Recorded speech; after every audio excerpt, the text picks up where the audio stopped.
Happy Tuesday, everybody. Hope everybody is having a great day, and I hope you enjoyed your long weekend. Thanks for stopping by. And also check out my music channel, my YouTube music channel. You can scroll over to the right, hit the like button, hit the subscribe button. I'm Jamie Totten, and here's the thing.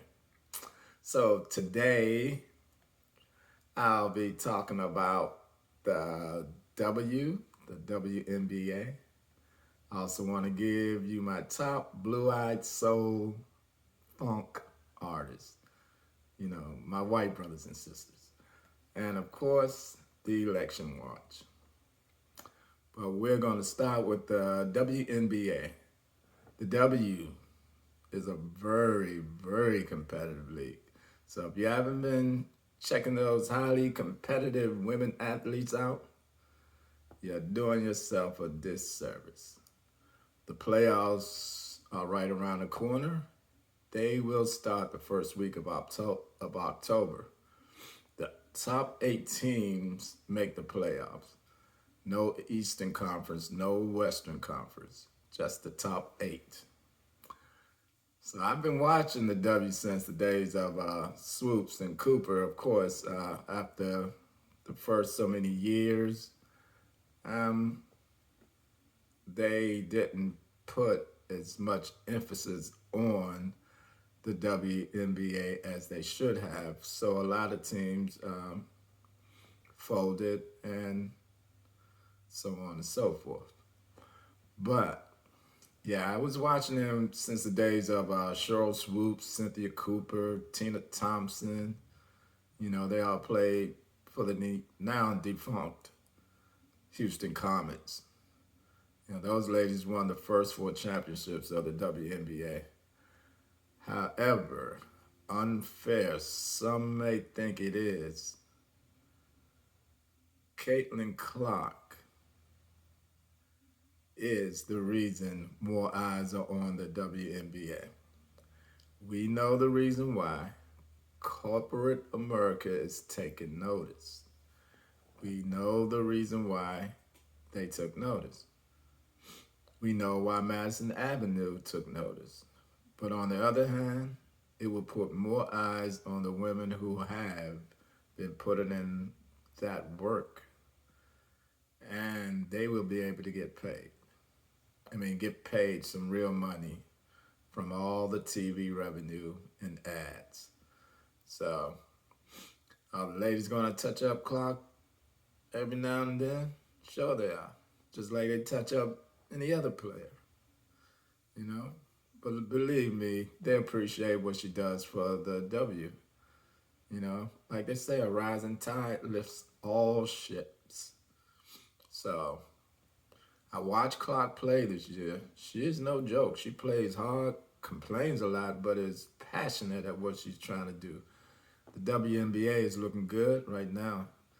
The playoff picks, right now the playoff picture looks like this. Okay, number 1, New York Liberty. They're 27-6, led by the great forward Breanna Stewart and guard Sabrina Ionescu. They're averaging 20.5 and 19.5 respectively. Okay, that's the New York Liberty. Number 2 is Connecticut Sun. They're 22-8. The Sun, they're a very good team, with 6 players averaging between 10 and 15 points a game. The Minnesota Lynx, number 3, at 23-9, are led by Napheesa Collier, who averages 20.4 points a game and 9.8 rebounds per game this season. Number 4 is the reigning champs Las Vegas Aces. They're number 4. They're 4th place. They are 19-12. They're led by 2-time Player of the Year A'ja Wilson, Kelsey Plum, and veteran guard Chelsea Gray. They're the reigning champs. They're working hard to finish strong, but they have a tough road ahead of them. Some things to figure out if they want to If they want that hard to come by three-peat, they got to figure some stuff out and fast. Okay, number 5 is Seattle Storm. They're 19-12. They're led by God Jewel Lord, who averages 20.6 points, 4.5 rebounds, and 3.7 assists per game. Number 6 is the Indiana Fever. They're 16-16. They're led by sharpshooters Caitlin Clark and Kelsey Mitchell. Kelsey Mitchell is a left-handed shooter. She can drop them from 3 with the best of them. And yeah, she can score. And they also have rookie Aaliyah Boston. Yep, big girl Aaliyah Boston, coming off a national championship with the South Carolina Gamecocks. Okay, number 7, 16-16, Phoenix Mercury. They're led by Brittany Griner and Diana Taurasi. And hanging on at number 8, the Chicago Sky. They're 11-20. They're led by Kennedy Clark, a guard, and rookie sensations Angel Reese and Camila Cardozo. Now, the Atlanta Dream, they are knocking on the door. They're number 9. They are 10-21. And with between 9 and 11 games left in the regular season, there will be a serious battle, at least for the 7th and 8th spots. The top 3 teams have already clinched the playoff berth. Okay, so check out those girls, those ladies. They play as hard as anybody else, as any of the men or whatever. They are out there playing hard. They're leaving it all on the court. Okay, so check them out. WNBA. Now, my top 5 blue-eyed soul funk bands. Okay, I'm talking bands, not individual singers, bands. Okay, number 5 on the list, the Doobie Brothers. Yeah, a little doobie in your funk, as George Clinton said. So, the Doobie Brothers, they were coming from all types of styles of music, you know, Southern rock, easy listening rock. Then they got Michael McDonald to join them. And with that, they had one of the most soulful voices of all time. And when he got there, he added some serious soul to that group with his voice. And so with his arrival, the band kind of got away from its Southern roots. They usually were riding a funky bass line. Anyway, you know, they had a really big hit in 1976 called Taking It to the Streets. And in 79 with the hit called What a Fool Believes. And, you know, those songs were sung by that great soul singer, Michael McDonald. So, yes. So, they're number 5. Number 4, the Red Hot Chili Peppers. Now, these cats were like, or are like, you know, we gonna lay it all on the line. You'll know we gave it our all. And when we leave, you'll say, there's no more we can ask from them because they gave it all to us. That's the way they would play on stage. When I never saw them in person, but I've seen some of our live show through, you know, YouTube and other places. So they had commercial success with singers like singles like Give It Away and Californication. The album Californication was their biggest seller, selling over 16 million copies. So, they were a good they were a good band. They're a really good band, and they did some stuff with George Clinton also because they were that funky. They wanted all the funk they could get, so they went to the funk master himself. Okay, they're number 4. Number 3, Hall and Oates. You know, they had some big hits.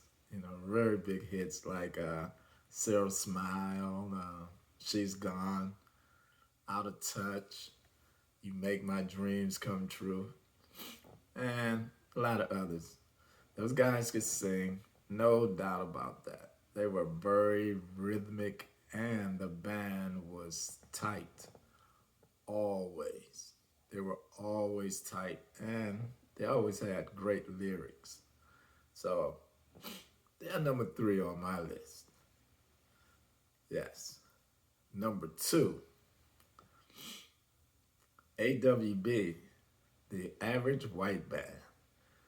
Yep, those brothers from Scotland.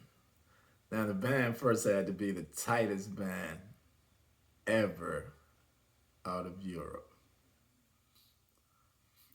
Yes, they were the tightest band I ever seen come out of Europe. That's in my humble opinion. Ever. As in ever, ever. And the singing is as good as any. They were influenced by the greats like James Brown, Marvin Gaye, Donny Hathaway, jazz greats like Cannonball Adderley, and the R&B group, the Crusaders. So they were into the soul music and the funky music, for sure. Okay, they are number 2 because they do play very hard. They sing very, very good. They had the hits like Pick Up the Pieces, Person to Person, Schoolboy Crush, just to name a few. But like I said, they are number 2 in this category because in this category,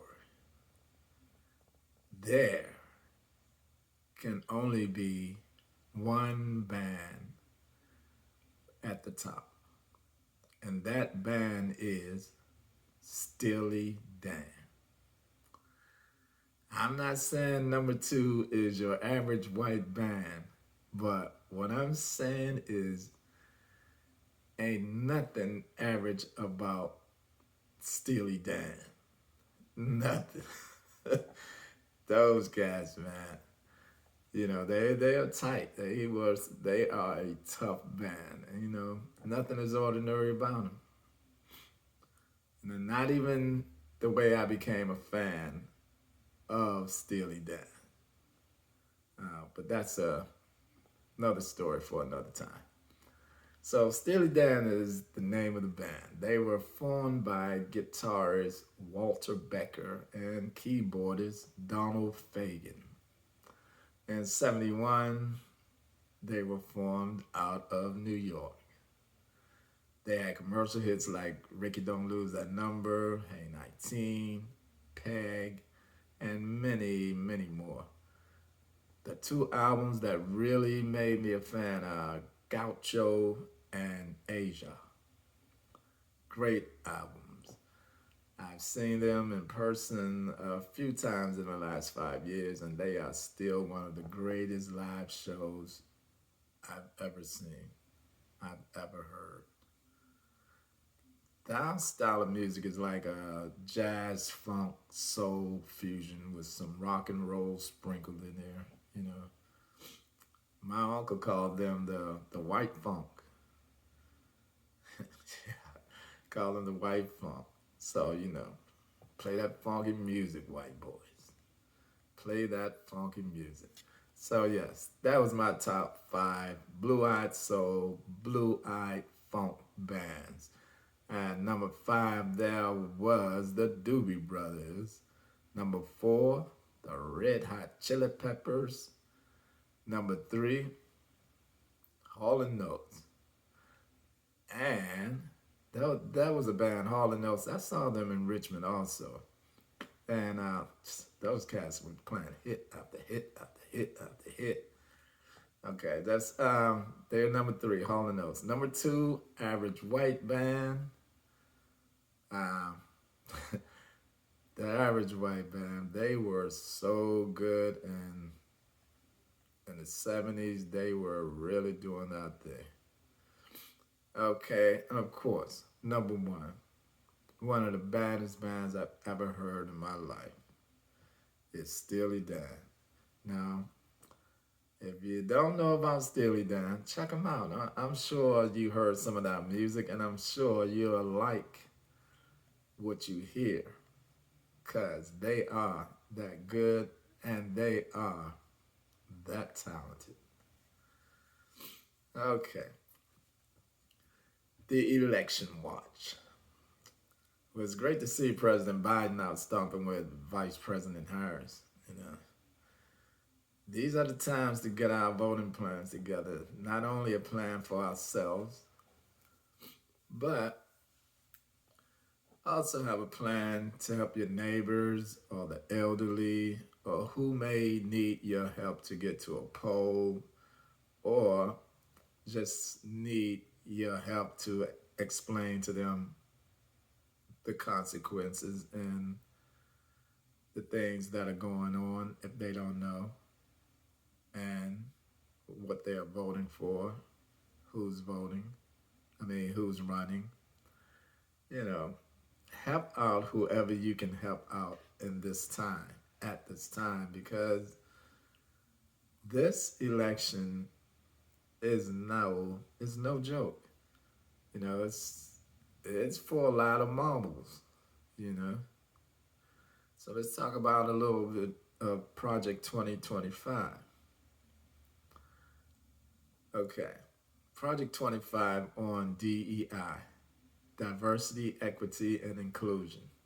And Project 2025, all training and other programs designed to recognize the need for DEI will be eliminated.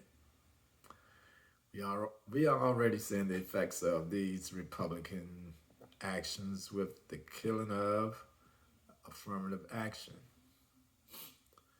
Now, the killing of affirmative action caused a decline in the enrollment of minority students in certain colleges, especially the Ivy League schools.